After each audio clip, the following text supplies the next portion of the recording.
ಈ ಒಂದು ಅವಧಿಯಲ್ಲಿ ಸಮಾಜವಾದದ ತತ್ವಗಳ ಬಗ್ಗೆ ತಿಳಿಯೋಣ. ಸಮಾಜವಾದ ಅಂತಕ್ಕಂತಹ ಪರಿಕಲ್ಪನೆ 19 ಮತ್ತು 20ನೇ ಶತಮಾನಗಳಲ್ಲಿ ತುಂಬ ಜನಪ್ರಿಯವಾಗಿ ಇಡೀ ವಿಶ್ವದಾದ್ಯಂತ ಜನಪ್ರಿಯವಾಗಿರ್ತಕ್ಕಂಥ ಒಂದು ರಾಜಕೀಯ ಸಿದ್ಧಾಂತ, ಒಂದು ರಾಜಕೀಯ ಚಳುವಳಿಯೂ ಕೂಡ ಆಗಿದೆ. ಹಾಗಾದರೆ ವ್ಯಕ್ತಿಯ ಹಿತಕ್ಕಿಂತಲೂ ಕೂಡ ಸಮಾಜದ ಹಿತಕ್ಕೆ ಹೆಚ್ಚಿನ ಪ್ರಾಮುಖ್ಯತೆಯನ್ನು ಕೊಡ್ತಕ್ಕಂತಹ, ಅಂದರೆ ವ್ಯಕ್ತಿಗಿಂತಲೂ ಕೂಡ ಸಮಾಜಕ್ಕೆ ಹೆಚ್ಚಿನ ಆದ್ಯತೆಯನ್ನು ನೀಡಿ ಸಾಮಾಜಿಕ, ಆರ್ಥಿಕ, ರಾಜಕೀಯ ಸಮಾನತೆಯನ್ನು ಸಾಧಿಸ್ತಕ್ಕಂಥದ್ದು. ಅಂದರೆ ಸಾಮಾಜಿಕವಾಗಿ ಏನು ಜಾತಿ, ಮತ, ಲಿಂಗ, ವರ್ಣ ಇಂತಹ ಒಂದು ತಾರತಮ್ಯ ಅಥವಾ ಅಸಮಾನತೆ ಇದೆ. ಹಾಗೇನೇ ಆರ್ಥಿಕ ವಿಷಯದಲ್ಲಿಯೂ ಕೂಡ ಶ್ರೀಮಂತ, ಬಡವ ಈ ರೀತಿಯಾದಂಥ ಒಂದು ತಾರತಮ್ಯ. ಹಾಗೇನೇ ರಾಜಕೀಯವಾಗಿಯೂ ಕೂಡ ಕೆಲವು ವ್ಯಕ್ತಿಗಳಿಗೆ ಮಾತ್ರ ಪ್ರಾತಿನಿಧ್ಯವನ್ನು ಕೊಡ್ತಕ್ಕಂತಹ ಸಾಮಾಜಿಕ, ಆರ್ಥಿಕ ಹಾಗೆಯೇ ರಾಜಕೀಯ ಏನು ಸಮಾನತೆಯನ್ನು ಸಾಧಿಸ್ತಕ್ಕಂಥದ್ದು, ಅಂದರೆ ಅಸಮಾನತೆಯನ್ನು ನಿರ್ಮೂಲನ ಮಾಡಿ ಈ ಮೂರೂ ಕ್ಷೇತ್ರಗಳಲ್ಲೂ ಕೂಡ ಸಮಾನತೆಯನ್ನು ಸಾಧಿಸ್ತಕ್ಕಂಥದ್ದು.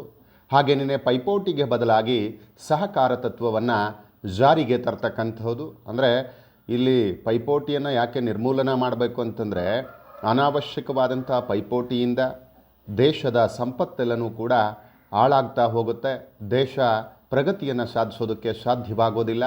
ಹಾಗಾಗಿ ಈ ಒಂದು ಏನು ಪೈಪೋಟಿಗೆ ಬದಲಾಗಿ ಸಹಕಾರ ತತ್ವವನ್ನು ಜಾರಿಗೆ ತಂದು ಬಂಡವಾಳಶಾಹಿ ವ್ಯವಸ್ಥೆಯನ್ನು ಸಮಷ್ಟಿ ವ್ಯವಸ್ಥೆಯನ್ನಾಗಿ ಮಾಡಿ, ಅಂದರೆ ಏನು ಬಂಡವಾಳಶಾಹಿಯಲ್ಲಿ ಕೆಲವು ವ್ಯಕ್ತಿಗಳ ಕೈಯಲ್ಲಿ ಇಡೀ ರಾಷ್ಟ್ರದ ಸಂಪತ್ತು ಅಂತಕ್ಕಂಥದ್ದು ಕೇಂದ್ರೀಕರಣವಾಗಿ ಉತ್ಪಾದನಾ ವಿತರಣಾ ಸಾಧನೆಗಳೆಲ್ಲವೂ ಕೂಡ ಕೆಲವು ವ್ಯಕ್ತಿಗಳಲ್ಲಿ ಕೇಂದ್ರೀಕೃತವಾಗಿರತಕ್ಕಂತಹ ಬಂಡವಾಳಶಾಹಿ ವ್ಯವಸ್ಥೆಯನ್ನು ಇಡೀ ಸಮಾಜದ ವ್ಯವಸ್ಥೆಯನ್ನಾಗಿ, ಅಂದರೆ ಸಮಷ್ಟಿ ವ್ಯವಸ್ಥೆಯನ್ನಾಗಿ ಮಾರ್ಪಾಡು ಮಾಡಿ, ಅಂದರೆ ಇಡೀ ಸಮಾಜದ ಅಥವಾ ಇಡೀ ಸಮುದಾಯದ ಹೊಡೆತನವಿರುವಂತೆ ಆ ಒಂದು ಉತ್ಪಾದನಾ ಸಾಧನಗಳನ್ನು ಏನು ಎಲ್ಲರ ಒಂದು ಹಿತಕ್ಕೆ ಒಪ್ಪಿಸಿ ಕೈಗಾರಿಕೆಗಳನ್ನೆಲ್ಲವನ್ನು ಕೂಡ ರಾಷ್ಟ್ರೀಕರಣಗೊಳಿಸ್ತಕ್ಕಂಥದ್ದು. ಅಂದರೆ ಕೆಲವು ವ್ಯಕ್ತಿಗಳ ಕೈಯಲ್ಲಿರ್ತಕ್ಕಂತಹ ಕೈಗಾರಿಕೆಗಳನ್ನು ಇಡೀ ರಾಷ್ಟ್ರದ, ಇಡೀ ಸಮುದಾಯದ ಹಿತಾಸಕ್ತಿಗಾಗಿ ಅವೆಲ್ಲವನ್ನು ಕೂಡ ರಾಷ್ಟ್ರೀಕರಣಗೊಳಿಸ್ತಕ್ಕಂಥದ್ದು.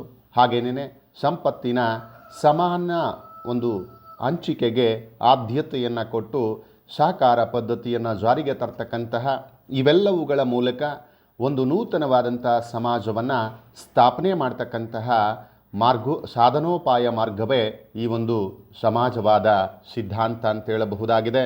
ಅಂದರೆ ಏನು ವ್ಯಕ್ತಿವಾದ ಅಂತಕ್ಕಂಥದ್ದು ಅಗಾಧವಾದಂಥ ದುಷ್ಪರಿಣಾಮಗಳನ್ನು ಒಳಗೊಂಡಿತ್ತು. ಆ ವ್ಯಕ್ತಿವಾದ ಮತ್ತು ಬಂಡವಾಳಶಾಹಿ ಪದ್ಧತಿಯಲ್ಲಿದ್ದಂತಹ ಲೋಪದೋಷಗಳನ್ನು ನಿವಾರಿಸಿ ಸಮಾನತೆಯನ್ನು ಆಧರಿಸಿರ್ತಕ್ಕಂಥ ಒಂದು ಹೊಸ ಸಮಾಜವನ್ನು ನಿರ್ಮಾಣ ಮಾಡ್ತಕ್ಕಂಥ ಒಂದು ಕಾರಣಕ್ಕೋಸ್ಕರವಾಗಿ ಈ ಒಂದು ಸಮಾಜವಾದ ಅಂತಕ್ಕಂತಹ ಪರಿಕಲ್ಪನೆ ಅಸ್ತಿತ್ವಕ್ಕೆ ಬರುತ್ತೆ. ಬಂಡವಾಳಶಾಹಿಗಳು ಅಥವಾ ವ್ಯಕ್ತಿವಾದಿಗಳ ಕೈಯಲ್ಲಿರ್ತಕ್ಕಂಥ ಉತ್ಪಾದನಾ ಸಾಧನಗಳನ್ನು ರಾಷ್ಟ್ರೀಕರಣ ಮಾಡಬೇಕು, ಅದನ್ನು ಇಡೀ ಸಮುದಾಯದ ಹಿತಾಸಕ್ತಿಗಾಗಿ ಅವುಗಳನ್ನು ಬಳಸಬೇಕು. ಹಾಗಾಗಿ ಅವುಗಳ ಒಂದು ಆಧಾರದ ಮೇಲೆ ಸಾಕಷ್ಟು ಸುಧಾರಣೆಗಳನ್ನು ಜಾರಿಗೆ ತಂದು ಒಂದು ಹೊಸ ಸಮಾಜವನ್ನು ನಿರ್ಮಾಣ ಮಾಡ್ತಕ್ಕಂಥ ಗುರಿ ಅಥವಾ ಉದ್ದೇಶವನ್ನು ಹೊಂದಿರತಕ್ಕಂಥ ಒಂದು ಸಿದ್ಧಾಂತವನ್ನೇ ಸಮಾಜವಾದ ಅಂತ ಕರೆಯಬಹುದಾಗಿದ್ದು, ಸಮಾಜವಾದ ಅಂತಕ್ಕಂತಹ ಪರಿಕಲ್ಪನೆ ತನ್ನದೇ ಆದಂಥ ಕೆಲವೊಂದು ತತ್ವಗಳನ್ನು ಒಳಗೊಂಡಿದೆ. ಹಾಗಾದರೆ ಈ ಒಂದು ಸಮಾಜವಾದ ಒಳಗೊಂಡಿರ್ತಕ್ಕಂಥ ತತ್ವಗಳು ಯಾವ್ಯಾವು ಅಂತ ನೋಡ್ತಾ ಹೋದಂಥ ಸಂದರ್ಭದಲ್ಲಿ ಮೊದಲನೇದಾಗಿ ಪ್ರಿಯಾರಿಟಿ ಟು ಸೊಸೈಟಿ. ಸಮಾಜವಾದ, ಸೋಷಿಯಲಿಸಮ್ ಅಂತಕ್ಕಂಥದ್ದು gives priority to society. It argues the means of production should be undertaken either by the society or by the state. ಅಂದರೆ ಇಲ್ಲಿ ನಾವು ಗಮನಿಸಬೇಕಾಗತ್ತೆ, ಸಮಾಜವಾದ ಅಂತಕ್ಕಂಥದ್ದು ವ್ಯಕ್ತಿಗಿಂತಲೂ ಕೂಡ ಸಮಾಜಕ್ಕೆ ಹೆಚ್ಚಿನ ಪ್ರಾಮುಖ್ಯತೆಯನ್ನು ನೀಡ್ತಾ ಹೋಗುತ್ತೆ. ಅಂದರೆ ವ್ಯಕ್ತಿಗೆ ಯಾವುದೇ ಪ್ರಾಮುಖ್ಯತೆಯನ್ನು ಕೊಡಲ್ಲ, ವ್ಯಕ್ತಿಗಿಂತಲೂ ಕೂಡ ಇಡೀ ಸಮಾಜ ಅಥವಾ ಇಡೀ ಸಮುದಾಯಕ್ಕೆ ಆದ್ಯತೆಯನ್ನು ಅಥವಾ ಪ್ರಾಮುಖ್ಯತೆಯನ್ನು ಕೊಡುತ್ತೆ. ಇದು ವ್ಯಕ್ತಿಯ ಹಿತಕ್ಕಿಂತಲೂ ಕೂಡ ಇಡೀ ಸಮಾಜದ ಹಿತವೇ ಮುಖ್ಯ ಅಂತಂದು ಕೂಡ ಪ್ರತಿಪಾದಿಸುತ್ತಂದರೆ, ಸಮಾಜದಲ್ಲಿ ಯಾರೋ ಒಬ್ಬರೋ ಇಬ್ಬರೋ ವ್ಯಕ್ತಿಗಳು ಚೆನ್ನಾಗಿದ್ದರೆ ಸಾಲದು, ಇಡೀ ಸಮಾಜದಲ್ಲಿ ಬರ್ತಕ್ಕಂತಹ ಎಲ್ಲರ ಹಿತಾಸಕ್ತಿಯೂ ಕೂಡ ಬಹಳ ಮುಖ್ಯ. ಅಂದರೆ ಸಮಾಜವಾದ ಅಂತಕ್ಕಂಥದ್ದು ಇಡೀ ಸಮಾಜದ ಹಿತಾಸಕ್ತಿಯನ್ನು ಏನು ಪ್ರತಿನಿಧಿಸುತ್ತೆ, ಅಂದರೆ ಎಲ್ಲರ ಒಳಿತನ್ನು ಬಯಸ್ತಾ ಹೋಗುತ್ತೆ. ಅಂದರೆ ವಿಶಾಲ ಸಮಾಜದೊಡನೆ ಹೋಲಿಕೆಯನ್ನು ಅಂದರೆ ವ್ಯಕ್ತಿಯನ್ನು ಹೋಲಿಸಿದರೆ ವ್ಯಕ್ತಿಯು ಸಮಾಜದ ಒಂದು ಚಿಕ್ಕ ಭಾಗ ಮಾತ್ರ. ಅಂದರೆ ವಿಶಾಲವಾದಂತಹ ಇಡೀ ಸಮಾಜಕ್ಕೆ ವ್ಯಕ್ತಿಯನ್ನು ಹೋಲಿಕೆ ಮಾಡಿದಾಗ ಸಮಾಜದಲ್ಲಿ ಕೇವಲ ಒಂದು ಭಾಗ ಮಾತ್ರ ವ್ಯಕ್ತಿ. ಹಾಗೇನೇ ವ್ಯಕ್ತಿ ಮತ್ತು ಸಮಾಜದ ಹಿತಾಸಕ್ತಿಗಳ ನಡುವೆ ಘರ್ಷಣೆ ಏನಾದರೂ ಕೂಡ ಉಂಟಾದಾಗ, ಸಂಘರ್ಷ ಉಂಟಾದಾಗ ಈ ಒಂದು ಸಮಾಜವಾದ ವ್ಯಕ್ತಿಗ ಹಿತಾಸಕ್ತಿಗಿಂತಲೂ ಕೂಡ ಸಮಾಜದ ಹಿತಾಸಕ್ತಿಗೇನೆ ಪ್ರಾತಿನಿಧ್ಯವನ್ನು ಅಥವಾ ಪ್ರಾಮುಖ್ಯತೆಯನ್ನು ನೀಡ್ತಾ ಹೋಗುತ್ತೆ. ಹಾಗೇನೇ ಹೇಳುತ್ತೆ, ವ್ಯಕ್ತಿಯ ಒಳಿತಿಗಿಂತಲೂ ಕೂಡ ಸಮಾಜದ ಒಳಿತಿಗೆ ಸಮಾಜವಾದ ಹೆಚ್ಚಿನ ಪ್ರಾಮುಖ್ಯತೆಯನ್ನು ನೀಡ್ತಾ ಹೋಗುತ್ತೆ. ಅಂದರೆ ಯಾವುದೋ ಕೆಲವೊಂದು ರಾಜ್ಯದಲ್ಲಿ ಅಥವಾ ಸಮಾಜದಲ್ಲಿ ಬರ್ತಕ್ಕಂಥ ಕೇವಲ ಕೆಲವು ವ್ಯಕ್ತಿಗಳ ಹಿತಾಸಕ್ತಿಗೆ ಆದ್ಯತೆಯನ್ನು ನೀಡೋದಿಲ್ಲ. ಅದಕ್ಕೆ ಬದಲಾಗಿ ಇಡೀ ಸಮಾಜದ, ಇಡೀ ಸಮುದಾಯದ ಹಿತಾಸಕ್ತಿಗೆ ಪ್ರಾಮುಖ್ಯತೆಯನ್ನು ನೀಡುತ್ತೆ. ವ್ಯಕ್ತಿ ಮತ್ತು ಸಾರ್ವಜನಿಕ ಅಥವಾ ಸಮುದಾಯದ ಹಿತಾಸಕ್ತಿಗಳ ನಡುವೆ ಯಾವುದೇ ರೀತಿಯಲ್ಲಿ ಸಂಘರ್ಷವೇನಾದರೂ ಕೂಡ ಏರ್ಪಟ್ಟಂತಹ ಸಂದರ್ಭದಲ್ಲಿ ಆವಾಗ ವ್ಯಕ್ತಿಯ ಹಿತಕ್ಕಿಂತಲೂ ಕೂಡ ಸಮಾಜದ ಅಥವಾ ಸಮುದಾಯದ ಹಿತಾಸಕ್ತಿಗೆ ಈ ಒಂದು ಸಮಾಜವಾದ ಅಂತಕ್ಕಂಥದ್ದು ಆದ್ಯತೆಯನ್ನು ಅಥವಾ ಪ್ರಾಮುಖ್ಯತೆಯನ್ನು ನೀಡ್ತಾ ಹೋಗುತ್ತೆ. ಅಂದರೆ ವ್ಯಕ್ತಿಯ ಒಳಿತಿಗಿಂತಲೂ ಕೂಡ ಸಮಾಜದ ಒಳಿತಿಗೆ ಸಮಾಜವಾದ ಅಂತಕ್ಕಂಥದ್ದು ಹೆಚ್ಚಿನ ಪ್ರಾಮುಖ್ಯತೆಯನ್ನು ನೀಡುತ್ತೆ ಅಂತ ಹೇಳಿಬಿಟ್ಟು ರೋಷರ್ ಅಂತಕ್ಕಂತಹ ಚಿಂತಕರು ತಿಳಿಸ್ತಾರೆ. ಹಾಗೇನೇ ಇದು ಉತ್ಪಾದನಾ ಸಾಧನಗಳೆಲ್ಲವನ್ನು ಕೂಡ, ಅಂದರೆ ಉತ್ಪಾದನಾ ಸಾಧನಗಳಾಗಿರ್ತಕ್ಕಂತಹ ಭೂಮಿ, ಬಂಡವಾಳ, ಶ್ರಮ, ಸಂಘಟನೆ ಮುಂತಾದವುಗಳನ್ನೆಲ್ಲವನ್ನು ಕೂಡ ರಾಜ್ಯ ಅಥವಾ ಸಮಾಜವೇ ನಿಯಂತ್ರಿಸುವಂತೆ ಹಾಗೆಯೇ ನಿರ್ದೇಶಿಸುವಂತೆ ಒತ್ತಿ ಹೇಳಿದೆ. ಅಂದರೆ ಉತ್ಪಾದನಾ ಸಾಧನಗಳನ್ನು ಯಾವುದೇ ಕಾರಣಕ್ಕೂ ಕೂಡ ಯಾವುದೋ ಒಬ್ಬ ವ್ಯಕ್ತಿ ಅಥವಾ ಕೆಲವು ಗುಂಪುಗಳ ಒಂದು ವಶಕ್ಕೆ ಅಥವಾ ನಿಯಂತ್ರಣಕ್ಕೆ ಬಿಡಬಾರದು. ಕಡ್ಡಾಯವಾಗಿ ಎಲ್ಲ ಉತ್ಪಾದನಾ ಸಾಧನಗಳನ್ನು ಕೂಡ ರಾಜ್ಯ ಅಥವಾ ಸಮಾಜವೇ ನಿಯಂತ್ರಿಸಬೇಕು. ಹಾಗೇನೇ ನಿರ್ದೇಶನವನ್ನು ಕೂಡ ನೀಡಬೇಕು ಅಂತ ಹೇಳುತ್ತೆ. ಇನ್ನೊಂದು ರೀತಿಯಲ್ಲಿ ಹೇಳಬೇಕು ಅಂತಂದರೆ ಉತ್ಪಾದನಾ ಸಾಧನಗಳನ್ನೆಲ್ಲವನ್ನು ಕೂಡ ಸಮಾಜೀಕರಣಗೊಳಿಸ್ತಕ್ಕಂಥದ್ದು, ಅಂದರೆ ಇಡೀ ಸಮಾಜದ ಒಡೆತನಕ್ಕೆ ಅಥವಾ ಇಡೀ ಸಮುದಾಯದ ಒಡೆತನಕ್ಕೆ ಅಥವಾ ನಿಯಂತ್ರಣಕ್ಕೆ ಒಪ್ಪಿಸ್ತಕ್ಕಂಥದ್ದು. ಹಾಗೇನೇ ಸಂಪತ್ತು ಅಂತಕ್ಕಂಥದ್ದು ಇದಕ್ಕೆ ಸಂಬಂಧಿಸಿದಂತೆ ಸಮಾನ ರೀತಿಯಲ್ಲಿ ವಿತರಿಸ್ತಕ್ಕಂಥದ್ದೇ ಇದರ ಮೂಲ ತತ್ವ ಅಂತ ಹೇಳಬಹುದಾಗಿದೆ. ಅಂದರೆ ಸಂಪತ್ತನ್ನು ಕೂಡ ಇಡೀ ಸಮುದಾಯಕ್ಕೆ ಸಮಾನವಾಗಿ ವಿತರಣೆ ಮಾಡ್ತಕ್ಕಂಥದ್ದೇ ಈ ಒಂದು ಸಮಾಜವಾದದ ಮೊದಲ ತತ್ವ, ಪ್ರಿಯಾರಿಟಿ ಟು ಸೊಸೈಟಿ. ಅಂದರೆ ಇಲ್ಲಿ ವ್ಯಕ್ತಿಯ ಹಿತ ಮತ್ತು ಸಮಾಜದ ಹಿತ ಬಂದಂತಹ ಸಂದರ್ಭದಲ್ಲಿ ವ್ಯಕ್ತಿಯ ವೈಯಕ್ತಿಕ ಹಿತಕ್ಕಿಂತಲೂ ಕೂಡ ಇಡೀ ಸಮಾಜದ ಅಥವಾ ಇಡೀ ಸಮುದಾಯದ ಹಿತಾಸಕ್ತಿಗೆ ಹೆಚ್ಚಿನ ಆದ್ಯತೆಯನ್ನು ನೀಡತಕ್ಕಂತಹ ಒಂದು ತತ್ವವನ್ನು ಸಮಾಜವಾದ ಒಳಗೊಂಡಿದೆ. ಮತ್ತೊಂದು ತತ್ವ ಅಪೋಸಿಷನ್ ಟು ಕ್ಯಾಪಿಟಲಿಸಮ್, ಬಂಡವಾಳಶಾಹಿಗೆ ವಿರೋಧ. ಸಮಾಜವಾದವು ಬಂಡವಾಳಶಾಹಿ ಪದ್ಧತಿಗೆ ವಿರೋಧವಾದುದಾಗಿದೆ. Socialism seeks to put an end to capitalism. It main aim to eliminate capitalism which is enemy of labour class. ಅಂದರೆ ಇದು ಬಂಡವಾಳಶಾಹಿಯನ್ನು ಸಂಪೂರ್ಣವಾಗಿ ವಿರೋಧಿಸುತ್ತೆ. ಬಂಡವಾಳಶಾಹಿ ಸಂಪೂರ್ಣವಾಗಿ ನಿರ್ಮೂಲನವಾಗಬೇಕು ಅಂತ ಹೇಳುತ್ತೆ. ಹಾಗಾದರೆ ಬಂಡವಾಳಶಾಹಿಯ ಮುಖ್ಯ ಏನಪ್ಪ ಅಂತಂದರೆ ಆ ಲೇಬರ್ ಕ್ಲಾಸ್ ಅಥವಾ ಕಾರ್ಮಿಕ ವರ್ಗ ಏನಿದೆ, ಆ ಒಂದು ಕಾರ್ಮಿಕ ವರ್ಗದ ಪ್ರಮುಖ ಶತ್ರು ಈ ಒಂದು ಬಂಡವಾಳಶಾಹಿ. ಹಾಗಾಗಿ ಇದನ್ನು ಸಂಪೂರ್ಣವಾಗಿ ನಿರ್ಮೂಲನೆ ಮಾಡಬೇಕು ಅಂತ ಹೇಳುತ್ತೆ. ಇದು ಉದಾರತೆ, ಅಂದರೆ ಮೊದಲು ಏನು ಲಿಬರಲಿಸಮ್ ಅಂತಕ್ಕಂಥ ಕಾನ್ಸೆಪ್ಟ್ ಇತ್ತು, ವ್ಯಕ್ತಿಯನ್ನು ಮುಕ್ತವಾಗಿ ಬಿಡಬೇಕು ಅಂತ ಹೇಳಿಬಿಟ್ಟು ಆ ಉದಾರತೆ ಅಥವಾ ಮುಕ್ತ ನೀತಿ ಬಂಡವಾಳಶಾಹಿಯನ್ನು ಸಮಾಜವಾದ ಖಂಡಿಸುತ್ತೆ. ಆ ಸಮಾಜವಾದ ಇದನ್ನು ಖಂಡಿಸಬೇಕು ಅಂತಂದರೆ ಕಾರಣ ಏನಪ್ಪ ಅಂತಂದರೆ ಬಂಡವಾಳಶಾಹಿ ಅಂತಕ್ಕಂಥದ್ದು ಯಾವಾಗಲೂ ಕೂಡ ಲಾಭದ ದೃಷ್ಟಿಯಿಂದ ಉತ್ಪಾದನೆಯಲ್ಲಿ ತೊಡಗಿ ಸಾರ್ವಜನಿಕರ ಹಿತಾಸಕ್ತಿಗೆ ಯಾವುದೇ ಗಮನವನ್ನು ಕೂಡ ನೀಡಲ್ಲ. ಅಂದರೆ ಬಂಡವಾಳಶಾಹಿ ಅಂತಕ್ಕಂತಹ ಪದ್ಧತಿ ಏನಿದೆ, ಈ ಬಂಡವಾಳಶಾಹಿ ಪದ್ಧತಿ ಅಂತಕ್ಕಂಥದ್ದು ಯಾವಾಗಲೂ ಕೂಡ ಉತ್ಪಾದನೆಯನ್ನು ಮಾಡುತ್ತೆ ಅಂತಂದರೆ ಅದಕ್ಕೆ ಮೂಲ ಕಾರಣ ಏನಪ್ಪ ಅಂತಂದರೆ ಗೈನಿಂಗ್ ಪ್ರಾಫಿಟ್, ಅಂದರೆ ಲಾಭವನ್ನು ಗಳಿಸೋ ಉದ್ದೇಶಕ್ಕೋಸ್ಕರವೇ ಕಾರ್ಯವನ್ನು ನಿರ್ವಹಿಸ್ತಾ ಹೋಗುತ್ತೆ. ಅಂದರೆ ಯಾವುದೇ ಒಂದು ಕಾರ್ಯವನ್ನು ಒಂದು ಖಾಸಗಿ ಅಥವಾ ಪ್ರೈವೇಟ್ ಒಂದು ಸೆಕ್ಟರ್ ಅಂತಕ್ಕಂಥದ್ದು ಮಾಡುತ್ತೆ ಅಂತಂದರೆ ಅಥವಾ ಬಂಡವಾಳಶಾಹಿ ಮಾಡ್ತಾನೆ ಅಂತಂದರೆ ಅವನಿಗೆ ಲಾಭ ಬರೋದಿಲ್ಲ ಅಂತ ಏನಾದರೂ ಕೂಡ ಗೊತ್ತಾಯಿತು ಅಂತಂದರೆ ಅವನು ಆ ಕಾರ್ಯವನ್ನು ಯಾವುದೇ ಕಾರಣಕ್ಕೂ ಕೂಡ ಮುಂದುವರಿಸೋದಿಲ್ಲ. ಅವನಿಗೆ ಸ್ವಾರ್ಥ ಹಿತವೇ ಮುಖ್ಯವಾಗಿರುತ್ತೆ. ತನ್ನ ಒಂದು ಹಿತಾಸಕ್ತಿಯ ಬಗ್ಗೆ ಮಾತ್ರ ಚಿಂತನೆ ಮಾಡ್ತಾನೆ. ಕಾರ್ಮಿಕ ವರ್ಗದ ಬಗ್ಗೆ ಯಾವುದೇ ಚಿಂತನೆಯನ್ನು ಕೂಡ ಮಾಡಲ್ಲ.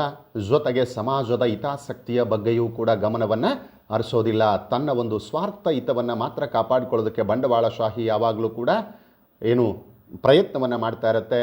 ಹಾಗೇನೇ ಆ ಬಂಡವಾಳಶಾಹಿ ವ್ಯವಸ್ಥೆಯಲ್ಲಿ ಎಲ್ಲರ ಒಳಿತಿಗಿಂತಲೂ ಕೂಡ ಕೆಲವು ವ್ಯಕ್ತಿಗಳ ಅಥವಾ ವರ್ಗಗಳ ಒಳಿತಿಗಾಗಿ ಶ್ರಮಿಸುವುದರಿಂದ, ಅಂದರೆ ಆ ಬಂಡವಾಳಶಾಹಿ ವ್ಯವಸ್ಥೆ ಅಂತಕ್ಕಂಥ ಸರ್ಕಾರ ಏನಿದೆ ಅಥವಾ ಅಂತಹ ರಾಜ್ಯ ಏನಿದೆ, ಇದು ಎಲ್ಲರ ಒಳಿತಿಗಾಗಿ ಯಾವುದೇ ಕಾರಣಕ್ಕೂ ಕೂಡ ಶ್ರಮಿಸೋದಿಲ್ಲ, ಎಲ್ಲರ ಒಳಿತಿಗಾಗಿ ಕಾರ್ಯವನ್ನು ನಿರ್ವಹಿಸೋದಿಲ್ಲ.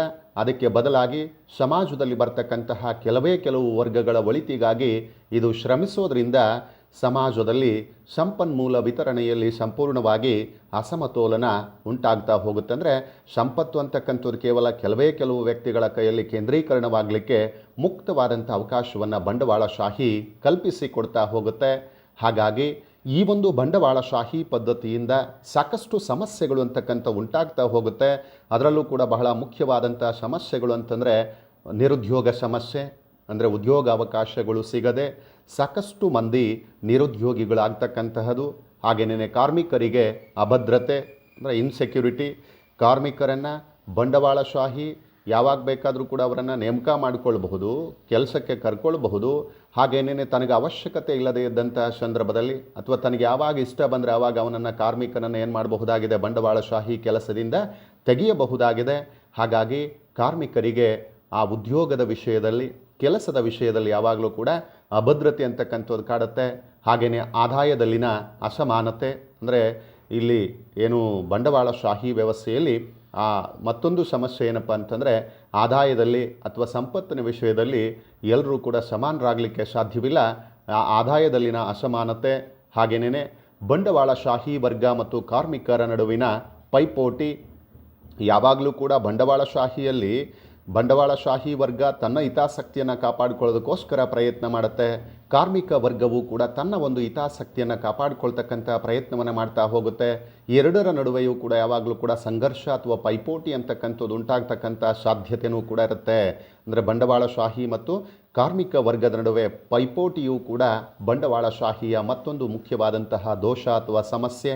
ಹಾಗೇನೇ ಅರ್ಥರಹಿತ ಮತ್ತು ಅಪ್ರಯೋಜಕ ಪೈಪೋಟಿ. ಬಂಡವಾಳಶಾಹಿಗಳ ನಡುವೆ ಹೆಚ್ಚಿನ ಲಾಭವನ್ನು ಗಳಿಸೋದಕ್ಕೋಸ್ಕರ, ಹೆಚ್ಚಿನ ಸಂಪತ್ತನ್ನು ಹೊಂದಲಿಕ್ಕೋಸ್ಕರವಾಗಿ ಬಂಡವಾಳಶಾಹಿಗಳು ಪರಸ್ಪರ ಪೈಪೋಟಿಗಿಳಿತಾ ಹೋಗ್ತಾರೆ. ಹಾಗಾಗಿ ಈ ಒಂದು ಅಪ್ರಯೋಜಕ ಪೈಪೋಟಿಯಿಂದಾಗಿ ದೇಶದ ಅರ್ಥವ್ಯವಸ್ಥೆ ಹಾಳಾಗಲಿಕ್ಕೂ ಕೂಡ ಅವಕಾಶವನ್ನು ಮಾಡಿಕೊಡುತ್ತೆ. ಅಂದರೆ ಬಂಡವಾಳಶಾಹಿಗಳ ಸಂಖ್ಯೆ ದಿನೇ ದಿನೇ ಕಡಿಮೆ ಆಗ್ತಾ ಹೋದರೆ ಕಾರ್ಮಿಕರ ಜಗತ್ತಿನಲ್ಲಿ ಕಡಿಮೆ ಬಂಡವಾಳವನ್ನು ಹೊಂದಿರತಕ್ಕಂಥ ಬಂಡವಾಳಶಾಹಿಗಳು ದೊಡ್ಡ ಬಂಡವಾಳಶಾಹಿಗಳ ಜೊತೆಯಲ್ಲಿ ಪೈಪೋಟಿಯನ್ನು ನಡೆಸಲಿಕ್ಕೆ ಸಾಧ್ಯವಾಗದೆ ಕಾರ್ಮಿಕರಾಗಿ ಪರಿವರ್ತನೆಯಾಗತಕ್ಕಂಥ ಸಾಧ್ಯತೆಯೂ ಕೂಡ ಇರುತ್ತೆ. ಹಾಗಾಗಿ ಅಪ್ರಯೋಜಕವಾದಂಥ ಪೈಪೋಟಿ, ಯೋಜನಾರಹಿತವಾದಂಥ ಆರ್ಥಿಕ ವ್ಯವಸ್ಥೆ. ಅಂದರೆ ಮೊದಲೇ ಯಾವುದೇ ಒಂದು ಕಾರ್ಯವನ್ನು ಆರಂಭ ಮಾಡೋದಕ್ಕೆ ಮುಂಚಿತವಾಗಿ ಒಂದು ನೀಲಿನಕ್ಷೆಯನ್ನು, ಬ್ಲೂ ಪ್ರಿಂಟನ್ನು ಸಿದ್ಧ ಮಾಡಿಕೊಂಡು ಅದಕ್ಕನುಗುಣವಾಗಿ ಕಾರ್ಯವನ್ನು ಜಾರಿಗೆ ತಂದಾಗ ಸುಲಭವಾಗಿ ಗುರಿ ಅಥವಾ ಉದ್ದೇಶವನ್ನು ತಲುಪೋದಕ್ಕೆ ಸಾಧ್ಯವಾಗುತ್ತೆ. ಬಟ್ ಬಂಡವಾಳಶಾಹಿ ವ್ಯವಸ್ಥೆಯಲ್ಲಿ ಈ ಒಂದು ಯೋಜನಾರಹಿತವಾದಂಥ ಆರ್ಥಿಕ ವ್ಯವಸ್ಥೆ ಇವೆಲ್ಲವೂ ಕೂಡ ಬಂಡವಾಳಶಾಹಿಯ ಕೊಡುಗೆಯಾಗಿದ್ದು ಇವೆಲ್ಲವನ್ನು ಕೂಡ ನಿರ್ಮೂಲನ ಮಾಡ್ತಕ್ಕಂಥದ್ದೇ ಸಮಾಜವಾದದ ಮುಖ್ಯವಾದಂಥ ಉದ್ದೇಶವಾಗಿದೆ. ಅಂದರೆ ಸಮಾಜವಾದವು ಬಂಡವಾಳಶಾಹಿಯ ಲಾಭದ ಉದ್ದೇಶದಿಂದ ಸಾಮಾಜಿಕ ನ್ಯಾಯಕ್ಕೆ ಸಮಾಜವನ್ನು ಬದಲಾಯಿಸ್ತಕ್ಕಂಥ ದೃಷ್ಟಿಕೋನವನ್ನು ಹೊಂದಿದೆ. ಅಂದರೆ ಬಂಡವಾಳಶಾಹಿ ಈಗಾಗಲೇ ಹೇಳಿದೆ ನಾನು, ಯಾವಾಗಲೂ ಕೂಡ ಲಾಭದ ದೃಷ್ಟಿಯಿಂದಲೇ ಕೆಲಸವನ್ನು ಮಾಡ್ತಾ ಹೋಗುತ್ತೆ. ಲಾಭ ಇಲ್ಲ ಅಂತಂದರೆ ಯಾವುದೇ ಕಾರಣಕ್ಕೂ ಕೂಡ ಜನಗಳಿಗೆ ಎಷ್ಟೇ ಪ್ರಯೋಜನ ಆದರೂ ಕೂಡ ಆ ಒಂದು ಸೇವೆಗಳನ್ನು ಅಥವಾ ಕಾರ್ಯಗಳನ್ನು ಖಾಸಗಿ ಅಥವಾ ಬಂಡವಾಳಶಾಹಿಗಳು ಮಾಡೋದಿಲ್ಲ. ಅಂತಹ ಒಂದು ಬಂಡವಾಳಶಾಹಿಗಳ ಲಾಭದ ಉದ್ದೇಶದಿಂದ ಸಾಮಾಜಿಕ ನ್ಯಾಯಕ್ಕೆ, ಅಂದರೆ ಇಡೀ ಸಮಾಜದಲ್ಲಿರ್ತಕ್ಕಂಥ ಎಲ್ಲರಿಗೂ ಕೂಡ ನ್ಯಾಯವನ್ನು, ಸಮಾನತೆಯನ್ನು ಒದಗಿಸ್ತಕ್ಕಂತಹ ಒಂದು ವ್ಯವಸ್ಥೆಯನ್ನಾಗಿ ಬದಲಾಯಿಸ್ತಕ್ಕಂಥ ಒಂದು ದೃಷ್ಟಿಕೋನವನ್ನು ಈ ಒಂದು ಸಮಾಜವಾದಿ ಪದ್ಧತಿ ಒಳಗೊಂಡಿರ್ತಕ್ಕಂಥದ್ದನ್ನು ನಾವು ಗಮನಿಸಬಹುದಾಗಿದೆ. ಮತ್ತೊಂದು ಈ ಒಂದು ಸಮಾಜವಾದದ ಮುಖ್ಯವಾದಂತಹ ತತ್ವ ಅಂತಂದರೆ ಪೈಪೋಟಿಗೆ ಬದಲಾಗಿ ಸಹಕಾರ. ಅಂದರೆ ಸಹಕಾರಿ ತತ್ವಕ್ಕೆ ಆದ್ಯತೆ, priority to cooperation instead of competition. Generally we find in the capitalist system the unnecessary competition which leads to waste of people's money, but socialism is free from such competitions. It means this socialism is given the preference to the cooperation instead of competition. ಸಮಾಜವಾದ ಅಂತಕ್ಕಂತಹದ್ದು ಪೈಪೋಟಿಗೆ ಬದಲಾಗಿ ಸಹಕಾರಿ ತತ್ವಕ್ಕೆ ಹೆಚ್ಚಿನ ಪ್ರಾಮುಖ್ಯತೆಯನ್ನು ನೀಡುತ್ತೆ. ಬಂಡವಾಳಶಾಹಿ ಪದ್ಧತಿಯಲ್ಲಿನ ಅಸಂಬದ್ಧವಾದಂತಹ ಪೈಪೋಟಿಯಿಂದಾಗಿ ದೇಶದ ಆರ್ಥಿಕತೆಯು ಅಸಮಾನತೆಯಿಂದ ಕೂಡಿ, ಅಂದರೆ ದೇಶದಲ್ಲಿ ಪೈಪೋಟಿಯಿಂದಾಗಿ ಆರ್ಥಿಕತೆ ಏನಾಗ್ತಾ ಹೋಗುತ್ತೆ, ಎಕನಾಮಿಕ್ ಸಿಸ್ಟಮ್ ಅಂತಕ್ಕಂಥದ್ದು ಇಂಬ್ಯಾಲೆನ್ಸ್ ಆಗ್ತಾ ಹೋಗುತ್ತೆ. ಅಸಮಾನತೆಯಿಂದ ಕೂಡಿ ದೇಶದ ಆರ್ಥಿಕತೆ ಹಾಗೂ ಸಂಪತ್ತು ಕೂಡ ನಾಶವಾಗ್ತಕ್ಕಂತಹ ಅಥವಾ ಏರುಪೇರಾಗ್ತಕ್ಕಂತಹ ಸಂಭವ ಅಥವಾ ಅವಕಾಶವಿರುತ್ತೆ. ಅಂದರೆ ಈ ಒಂದು ಬಂಡವಾಳಶಾಹಿ ವ್ಯವಸ್ಥೆಯಲ್ಲಿ ಯಾವ ರೀತಿಯಾದಂಥ ಪೈಪೋಟಿ ಇರುತ್ತೆ ಅಂತಂದರೆ, ಬಂಡವಾಳಶಾಹಿಗಳು ಪ್ರತಿಯೊಬ್ಬನೂ ಕೂಡ ನಾನು ಹೆಚ್ಚಿನ ಸಂಪತ್ತನ್ನು ಹೊಂದಬೇಕು ಅಂತಕ್ಕಂತಹ ನಿಟ್ಟಿನಲ್ಲಿ ಅನಾವಶ್ಯಕವಾಗಿ ಪೈಪೋಟಿಯಲ್ಲಿ ತೊಡಗ್ತಾ ಹೋಗ್ತಾರೆ. ಇಲ್ಲಿ ಒಂದು 5 ಜನ ಬಂಡವಾಳಶಾಹಿಗಳಿದ್ದಾರೆ ಅಂತಂದರೆ ABCD ಅಂತಕ್ಕಂಥ ಒಂದು 4 ಜನ. ಈ ABCDಯಲ್ಲಿ B ಬಳಿ ಒಂದು 2,000 ಕೋಟಿ ಇದೆ, A ಬಳಿ ಒಂದು 1,000 ಕೋಟಿ ಇದೆ, C ಬಳಿ ಒಂದು 300 ಕೋಟಿ ಇದೆ, D ಬಳಿ ಒಂದು 500 ಕೋಟಿ ಇದೆ ಅಂತಂದಾಗ B ನವನು 2,000 ಕೋಟಿ ಬಂಡವಾಳವನ್ನು ಹೊಂದಿರ್ತಾನೆ. ಅವನು ಕಡಿಮೆ ಬೆಲೆಗೆ ವಸ್ತುಗಳನ್ನು ಮಾರಾಟ ಮಾಡ್ತಾ ಹೋಗ್ತಾನೆ. ಆಗ ಎಲ್ಲರೂ ಕೂಡ ಅವನ ವಸ್ತುಗಳನ್ನು ಕೊಂಡುಕೊಳ್ತಾರೆ. ಹಾಗೆಯೇ 300 ಕೋಟಿ ಇರತಕ್ಕಂತಹ ಸಿನವನು ಹೆಚ್ಚಿನ, ಅಂದರೆ ಬಿನವನಿಗಿಂತಲೂ ಕೂಡ ಒಂದು 4-5 ರೂಪಾಯಿಗಳನ್ನು ಹೆಚ್ಚಿಗೆ ಅಮೌಂಟನ್ನು ಫಿಕ್ಸ್ ಮಾಡ್ತಾನೆ ಒಂದು ವಸ್ತುವಿಗೆ. ಆಗ ಅವನ ವಸ್ತುಗಳು ಹೆಚ್ಚಿನ ಸಂಖ್ಯೆಯಲ್ಲಿ ಮಾರಾಟವಾಗೋದಿಲ್ಲ. ಅವನು ದಿನ ಕಳೆದಂತೆ ತನ್ನ ಬಂಡವಾಳವನ್ನು ಕಳ್ಕೊಳ್ತಾ ಹೋಗ್ತಾನೆ. ಆ ಒಂದು ಪೈಪೋಟಿ ಜಗತ್ತಿನಲ್ಲಿ ಪೈಪೋಟಿಯನ್ನು ಎದುರಿಸಲಿಕ್ಕೆ ಸಾಧ್ಯವಾಗದೆ ಸ್ಪರ್ಧಾತ್ಮಕ ಒಂದು ಇದರಿಂದ ಅವನೇನಾಗ್ತಾ ಹೋಗ್ತಾನೆ, ವಿಮುಖನಾಗ್ತಾ ಹೋಗ್ತಾನೆ. ಕೊನೆಗೆ ನಷ್ಟವನ್ನು ಅನುಭವಿಸಿ ಆ ಕಡಿಮೆ ಬಂಡವಾಳವನ್ನು ಹೊಂದಿರತಕ್ಕಂತಹ ಬಂಡವಾಳಶಾಹಿ ಕಾರ್ಮಿಕನಾಗಿ ಪರಿವರ್ತನೆಯನ್ನು ಆಗ್ತಾ ಹೋಗ್ತಾನೆ. ಅಂದರೆ ಇಲ್ಲಿ ಪೈಪೋಟಿಯಿಂದಾಗಿ ಏನಾಗ್ತಾ ಹೋಗುತ್ತೆ, ಒಂದು ಕಡೆ ಬಂಡವಾಳಶಾಹಿಗಳ ಸಂಖ್ಯೆ ದಿನೇ ದಿನೇ ಕಡಿಮೆ ಆಗ್ತಾ ಹೋಗುತ್ತೆ, ಕಾರ್ಮಿಕರ ಸಂಖ್ಯೆಯಲ್ಲಿ ದಿನೇ ದಿನೇ ಗಣನೀಯ ಪ್ರಮಾಣದಲ್ಲಿ ಹೆಚ್ಚಳ ಉಂಟಾಗ್ತಾ ಹೋಗುತ್ತೆ. ಹಾಗಾಗಿ ಇದರಿಂದಾಗಿ ಒಂದು ಕಡೆ ದೇಶದ ಆರ್ಥಿಕತೆಯೂ ಕೂಡ ನಾಶವಾಗ್ತಕ್ಕಂಥ ಸಾಧ್ಯತೆ ಇರುತ್ತೆ. ಹಾಗೆಯೇ ದೇಶದ ಸಂಪತ್ತು ಕೂಡ ಅನಾವಶ್ಯಕವಾಗಿ ನಾಶವಾಗ್ತಕ್ಕಂತಹ ಅಥವಾ ಏರುಪೇರಾಗಲಿಕ್ಕೆ ಅವಕಾಶವನ್ನು ಮಾಡಿಕೊಡುತ್ತೆ. ಆದ್ದರಿಂದಾಗಿ ಸಮಾಜವಾದವು ಬಂಡವಾಳಶಾಹಿ ವ್ಯವಸ್ಥೆಯಲ್ಲಿನ ಪೈಪೋಟಿಯನ್ನು ತೊಡೆದು ಹಾಕಿ, ಅಂದರೆ ನಿರ್ಮೂಲನವನ್ನು ಮಾಡಿ ಸಹಕಾರ ತತ್ವದ ಆಧಾರದ ಮೇಲಿನ ಸಾಮಾಜಿಕ ವ್ಯವಸ್ಥೆಯನ್ನು ಸ್ಥಾಪಿಸಬೇಕು ಅಂತ ಹೇಳಿಬಿಟ್ಟು ಬಯಸುತ್ತೆ. ಅಂದರೆ ಪೈಪೋಟಿ ಏನಾಗ್ತಾ ಹೋಗುತ್ತೆ ಅಂದರೆ ಸುಮ್ಮನೆ ಅನಾವಶ್ಯಕವಾಗಿ ದೇಶದ ಸಂಪತ್ತು, ಆರ್ಥಿಕತೆ ಇವೆಲ್ಲವೂ ಕೂಡ ನಾಶವಾಗಲಿಕ್ಕೆ ಅಥವಾ ಏರುಪೇರಾಗಲಿಕ್ಕೆ ಅವಕಾಶವನ್ನು ಮಾಡಿಕೊಡುತ್ತೆ. ಇದರಿಂದಾಗಿ ದೇಶ ಅಭಿವೃದ್ಧಿಯನ್ನು ಸಾಧಿಸೋದಕ್ಕೆ ಸಾಧ್ಯ ಆಗೋದಿಲ್ಲ. ಹಾಗಾಗಿ ಇವುಗಳನ್ನು ನಿರ್ಮೂಲನ ಮಾಡ್ತಕ್ಕಂಥದ್ದು ಆ ಬಂಡವಾಳಶಾಹಿ ವ್ಯವಸ್ಥೆ ಏನಿದೆ ಅದರಲ್ಲಿರ್ತಕ್ಕಂಥ ಅನಾವಶ್ಯಕವಾದಂಥ ಪೈಪೋಟಿಯನ್ನು ಸಂಪೂರ್ಣವಾಗಿ ನಿರ್ಮೂಲನ ಮಾಡಿ ಅಥವಾ ನಾಶ ಮಾಡಿ ಅದರ ಒಂದು ಜಾಗದಲ್ಲಿ ಸಹಕಾರ ತತ್ವದ ಆಧಾರದ ಮೇಲೆ ಸಾಮಾಜಿಕ ವ್ಯವಸ್ಥೆಯನ್ನು ಜಾರಿಗೆ ತರ್ತಕ್ಕಂಥ ಅಥವಾ ರೂಪಿಸ್ತಕ್ಕಂಥ ಒಂದು ಉದ್ದೇಶವನ್ನು ಅಥವಾ ತತ್ವವನ್ನು ಸಮಾಜವಾದ ಹೊಂದಿದೆ. ಮತ್ತೊಂದು ಅಂಶ ಖಾಸಗಿ ಆಸ್ತಿಯ ರದ್ದು, elimination of private property. It means this socialism there is no provision to private property in socialism. ಅಂದರೆ ಸಮಾಜವಾದದಲ್ಲಿ ಖಾಸಗಿ ಆಸ್ತಿಗೆ ಯಾವುದೇ ಪ್ರಾಧಾನ್ಯತೆ ಇಲ್ಲ. The land, factories and other means of production in the state come under the control of either state or society. ಅಂದರೆ ಉತ್ಪಾದನಾ ಸಾಧನಗಳು, ವಿತರಣಾ ಸಾಧನಗಳು ಇವೆಲ್ಲವೂ ಕೂಡ ರಾಜ್ಯ ಅಥವಾ ಸಮಾಜದ ಹೊಡೆತನದಲ್ಲಿ ಬರಬೇಕು ಅಂತ ಹೇಳ್ಬಿಟ್ಟು ಪ್ರತಿಪಾದಿಸ್ತಕ್ಕಂಥದ್ದೇ ಈ ಒಂದು ಸಮಾಜವಾದ. ಅಂದರೆ ಇವರು ಹೇಳ್ತಾರೆ ಖಾಸಗಿ ಆಸ್ತಿ ಅಂತಕ್ಕಂಥದ್ದೇನಿದೆ, this private property as an instrument of exploitation. ಅಂದರೆ ಈ ಒಂದು ಖಾಸಗಿ ಆಸ್ತಿ ಅಂತಕ್ಕಂಥದ್ದು ಶೋಷಣೆಯ ಸಾಧನವಿದ್ದ ಹಾಗೆ. ಬಂಡವಾಳಶಾಹಿ ವರ್ಗ ಕಾರ್ಮಿಕ ವರ್ಗವನ್ನು ಶೋಷಣೆ ಮಾಡಲಿಕ್ಕೆ ಈ ಒಂದು ಅಸ್ತ್ರವನ್ನು ಅಥವಾ ಸಾಧನವನ್ನಾಗಿ ಖಾಸಗಿ ಆಸ್ತಿಯನ್ನು ಬಳಸ್ಕೊಳ್ಳುತ್ತೆ ಅಂತ ಹೇಳಿಬಿಟ್ಟು ಈ ಒಂದು ಸಮಾಜವಾದ ಪ್ರತಿಪಾದಿಸುತ್ತೆ. ಹಾಗಾಗಿಯೇ ಈ ಶೋಷಣೆಯ ಸಾಧನದಂತಿರ್ತಕ್ಕಂತಹ ಖಾಸಗಿ ಆಸ್ತಿಯನ್ನು ಸಂಪೂರ್ಣವಾಗಿ ರದ್ದು ಮಾಡಬೇಕು ಅಂತಂದು ಕೂಡ ಪ್ರತಿಪಾದಿಸುತ್ತೆ. ಆಸ್ತಿ ಕಳ್ಳನಿದ್ದಂತೆ. ಹಾಗೆಯೇ ಮೊದಲು ಖಾಸಗಿ ಆಸ್ತಿ ಪದ್ಧತಿ ಹಾಗೂ ಖಾಸಗಿ ಹೊಡೆತನ ಪದ್ಧತಿಯನ್ನು ರದ್ದು ಮಾಡಬೇಕು ಅಂತ ಹೇಳಿಬಿಟ್ಟು ಸಮಾಜವಾದ ಪ್ರತಿಪಾದಿಸುತ್ತೆ.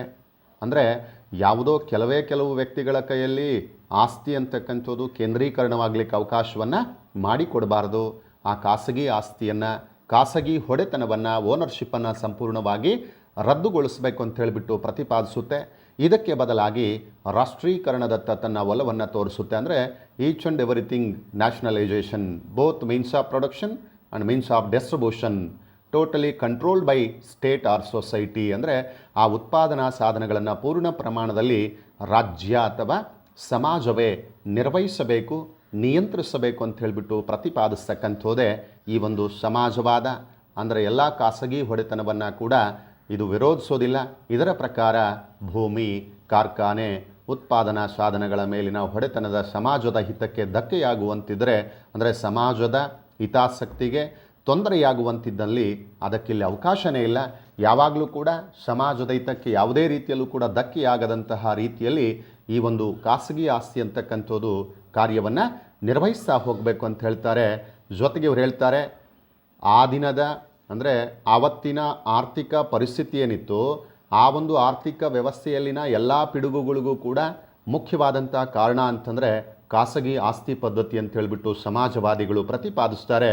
ಹಾಗಾಗಿ ಮೊದಲು ಖಾಸಗಿ ಆಸ್ತಿಯನ್ನು, ಖಾಸಗಿ ಹೊಡೆತನ ಪದ್ಧತಿಯನ್ನು ರದ್ದು ಮಾಡುವಂತೆ ಒತ್ತಾಯವನ್ನು ಕೂಡ ಸಮಾಜವಾದ ಮಾಡ್ತಾ ಹೋಗುತ್ತೆ. ಹಾಗಾದರೆ ಎಲಿಮಿನೇಷನ್ ಆಫ್ ಪ್ರೈವೇಟ್ ಪ್ರಾಪರ್ಟಿ ಇದು ಕೂಡ ಬಹಳ ಮುಖ್ಯವಾದಂತಹ ಒಂದು ಏನು ಸಮಾಜವಾದದ ತತ್ವ. ಮತ್ತೊಂದು ತತ್ವ ಏನು state ownership of means of production and distribution. ಅಂದರೆ ಈ ಒಂದು ಉತ್ಪಾದನಾ ಹಾಗೂ ವಿತರಣಾ ಸಾಧನಗಳೇನಿದ್ದಾವೆ, ಈ ಉತ್ಪಾದನಾ ಮತ್ತು ವಿತರಣಾ ಸಾಧನಗಳ ಮೇಲೆ ರಾಜ್ಯದ ಹೊಡೆತನವಿರಬೇಕು.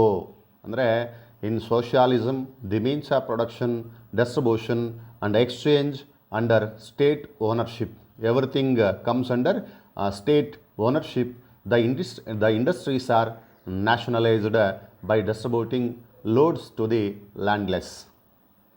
ಅಂದರೆ ಇಲ್ಲಿ ಬಹಳ ಮುಖ್ಯವಾಗಿ ಹೇಳಬೇಕು ಅಂತಂದರೆ ಸಮಾಜವಾದ, ಉತ್ಪಾದನಾ ಸಾಧನಗಳು, ವಿತರಣೆ, ವಿನಿಮಯ ಇವೆಲ್ಲವೂ ಕೂಡ ಸಾಮೂಹಿಕ ಅಥವಾ ಸಮುದಾಯದ ಹೊಡೆತನ ಮತ್ತು ನಿಯಂತ್ರಣದಲ್ಲಿ ಇರಬೇಕು ಅಂತಕ್ಕಂಥ ಅಂಶವನ್ನು ಸಮರ್ಥಿಸುತ್ತೆ. ಅಂದರೆ ಉತ್ಪಾದನಾ ಸಾಧನಗಳು ಮುಖ್ಯವಾಗಿ ಭೂಮಿ, ಬಂಡವಾಳ, ಹಾಗೇನೇ ಕಾರ್ಮಿಕರು, ಸಂಘಟನೆ, ಶ್ರಮ ಸಂಘಟನೆ ಇವೆಲ್ಲವೂ ಕೂಡ ಉತ್ಪಾದನಾ ಸಾಧನಗಳು. ಇವುಗಳು ಮುಖ್ಯವಾಗಿ ಸಮಾಜ ಅಥವಾ ರಾಜ್ಯದ ಹೊಡೆತನ ಮತ್ತು ನಿಯಂತ್ರಣದಲ್ಲಿ ಇರಬೇಕು ಅಂತ ಹೇಳಿಬಿಟ್ಟು ಪ್ರತಿಪಾದಿಸುತ್ತೆ.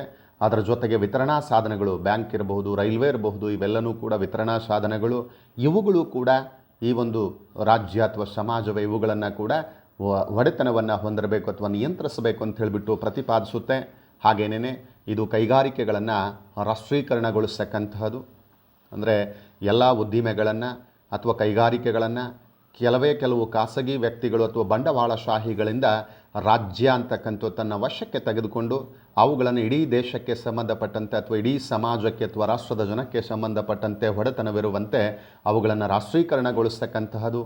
ಹಾಗೇನೇ ಕಾರ್ಮಿಕರ ಹಿತ, ಅಂದರೆ ಉತ್ಪಾದನೆಯಲ್ಲಿ ಬಹಳ ಮುಖ್ಯವಾದಂತಹ ಪಾತ್ರವನ್ನು ನಿರ್ವಹಿಸ್ತಕ್ಕಂತಹ ಕಾರ್ಮಿಕರ ಒಂದು ಹಿತಾಸಕ್ತಿಯನ್ನು ಕಾಪಾಡ್ತಕ್ಕಂಥದ್ದು. ಅಂದರೆ ಕಾರ್ಮಿಕರಿಗೆ ಉತ್ತಮವಾದಂಥ ಸೌಲಭ್ಯಗಳನ್ನು ಕಲ್ಪಿಸಿಕೊಡ್ತಕ್ಕಂಥದ್ದು, ಆಕರ್ಷಕವಾದಂಥ ವೇತನ ಇರಬಹುದು, ರಜಾ ಸೌಲಭ್ಯ ಇರಬಹುದು, ಹಾಗೇನೇ ವೈದ್ಯಕೀಯ ಸೌಲಭ್ಯ, ಹಾಗೇನೇ ಆರೋಗ್ಯಕ್ಕೆ ಸಂಬಂಧಪಟ್ಟಂತೆ, ವಿಮೆಗೆ ಸಂಬಂಧಪಟ್ಟಂತೆ ಮುಂತಾದಂಥ ಎಲ್ಲ ವಿಷಯಗಳಲ್ಲೂ ಕೂಡ ಕಾರ್ಮಿಕರ ಹಿತವನ್ನು ಸಾಧಿಸ್ತಕ್ಕಂಥದ್ದು. ಹಾಗೇನೇ ದೇಶದ ಆರ್ಥಿಕ ಪ್ರಗತಿಯನ್ನು ಸಾಧಿಸ್ತಕ್ಕಂಥದ್ದು. ಇವೆಲ್ಲವುಗಳಿಗಾಗಿ ಎಷ್ಟು ಸಾಧ್ಯವೋ ಅಷ್ಟೂ ಕೂಡ ಉತ್ಪಾದನಾ, ವಿತರಣಾ, ವಿನಿಮಯ ಸಾಧನಗಳು ರಾಜ್ಯದ ಹೊಡೆತನದಲ್ಲಿರಬೇಕು ಅಂತ ಹೇಳಿಬಿಟ್ಟು ಸಮಾಜವಾದ ಪ್ರತಿಪಾದಿಸುತ್ತೆ. ಇದು ಸಾಧ್ಯವಾದರೆ ಸಾಮಾಜಿಕ ನ್ಯಾಯವೂ ಕೂಡ ದೊರಕುತ್ತೆ. ಹಾಗೇನೇ ದೇಶವೂ ಕೂಡ ತ್ವರಿತವಾಗಿ ಆರ್ಥಿಕ ಪ್ರಗತಿಯನ್ನು ಸಾಧಿಸಬಹುದು ಅಂತಕ್ಕಂಥದ್ದು ಈ ಒಂದು ಸಮಾಜವಾದಿಗಳ ಮುಖ್ಯವಾದಂತಹ ಅಭಿಪ್ರಾಯವಾಗಿರ್ತಕ್ಕಂಥದ್ದನ್ನು ಕಾಣಬಹುದಾಗಿದೆ. ಅಂದರೆ ಇವರು ಹೇಳ್ತಾರೆ, ಎಲ್ಲ ಉತ್ಪಾದನಾ ಸಾಧನಗಳು ಜೊತೆಗೆ ವಿತರಣಾ ಸಾಧನಗಳು ಇವುಗಳನ್ನು ರಾಜ್ಯವೇ ತನ್ನ ಒಂದು ನಿಯಂತ್ರಣದಲ್ಲಿ ಹೊಂದಿರಬೇಕು. ಅಂದರೆ ತಾನೇ ಹೊಡೆತನವನ್ನು ಹಾಗೇನೇ ನಿಯಂತ್ರಣವನ್ನು ಈ ಒಂದು ಉತ್ಪಾದನಾ ಮತ್ತು ವಿತರಣಾ ಸಾಧನಗಳ ಮೇಲೆ ಹೊಂದಿರಬೇಕು ಅಂತ ಹೇಳುತ್ತೆ. ಈಗಾಗಲೇ ಹೇಳಿದೆ, ಇದಕ್ಕೆ ಸಂಬಂಧಪಟ್ಟಂತೆ ಒಡೆತನವನ್ನು ಹೊಂದಿ ಕಾರ್ಮಿಕರ ಹಿತವನ್ನು ಸಾಧಿಸ್ತಕ್ಕಂಥದ್ದು, ಅದರ ಜೊತೆಗೆ ದೇಶದ ಪ್ರಗತಿಯನ್ನು ಸಾಧಿಸ್ತಕ್ಕಂತಹದ್ದು, ಹಾಗೇನೇ ಕೈಗಾರಿಕೆಗಳನ್ನು ರಾಷ್ಟ್ರೀಕರಣಗೊಳಿಸ್ತಕ್ಕಂತಹದ್ದು, ಕಾರ್ಮಿಕರ ಹಿತವನ್ನು ಸಾಧಿಸ್ತಕ್ಕಂಥದ್ದು, ದೇಶದ ಆರ್ಥಿಕ ಪ್ರಗತಿಯನ್ನು ಸಾಧಿಸ್ತಕ್ಕಂಥದ್ದು, ಇವೆಲ್ಲ ಉದ್ದೇಶಗಳಿಗಾಗಿ, ಈ ಎಲ್ಲ ಕಾರಣಗಳಿಂದಾಗಿ ಎಷ್ಟು ಸಾಧ್ಯವೋ ಅಷ್ಟೂ ಕೂಡ ಉತ್ಪಾದನಾ ಮತ್ತು ವಿತರಣಾ ಸಾಧನಗಳು ರಾಜ್ಯ ಅಥವಾ ಸಮಾಜದ ಹೊಡೆತನ ಮತ್ತು ನಿಯಂತ್ರಣದಲ್ಲಿರಬೇಕು ಅಂತ ಹೇಳಿಬಿಟ್ಟು ಪ್ರತಿಪಾದಿಸುತ್ತೆ. ಯಾವುದೇ ಕಾರಣಕ್ಕೂ ಕೂಡ ಈ ಒಂದು ಉತ್ಪಾದನಾ ಮತ್ತು ವಿತರಣಾ ಸಾಧನಗಳ ಮೇಲೆ ಖಾಸಗಿ ವ್ಯಕ್ತಿಗಳ ಅಥವಾ ಬಂಡವಾಳಶಾಹಿಗಳ ಹೊಡೆತನವನ್ನು ಹೊಂದಿರುವುದನ್ನು ಸಮಾಜವಾದ ಸಂಪೂರ್ಣವಾಗಿ ವಿರೋಧಿಸುತ್ತೆ. ಇದಕ್ಕೆ ಬದಲಾಗಿ ಇಡೀ ಸಮಾಜ ಅಥವಾ ಇಡೀ ರಾಜ್ಯ ಉತ್ಪಾದನಾ ಮತ್ತು ವಿತರಣಾ ಸಾಧನಗಳನ್ನು ಹೊಡೆತನವನ್ನು ಹೊಂದಿರಬೇಕು, ಅವುಗಳನ್ನು ನಿಯಂತ್ರಿಸಬೇಕು. ಆ ಮೂಲಕ ಇಡೀ ಸಮಾಜದ ಹಿತಾಸಕ್ತಿಯನ್ನು ಕಾಪಾಡಬೇಕು, ದೇಶವನ್ನು ಕೂಡ ಅಭಿವೃದ್ಧಿಯತ್ತ ಕೊಂಡೊಯ್ಯಲಿಕ್ಕೆ ಅಥವಾ ಪ್ರಗತಿಯನ್ನು ಸಾಧಿಸಲಿಕ್ಕೆ ಸಾಧ್ಯವಾಗುತ್ತೆ ಅಂತ ಹೇಳಿಬಿಟ್ಟು ಸಮಾಜವಾದ ಪ್ರತಿಪಾದಿಸುತ್ತೆ. ಇದು ಕೂಡ ಸಮಾಜವಾದದ ಮತ್ತೊಂದು ಮುಖ್ಯವಾದಂತಹ ತತ್ವ, state ownership of means of production and distribution.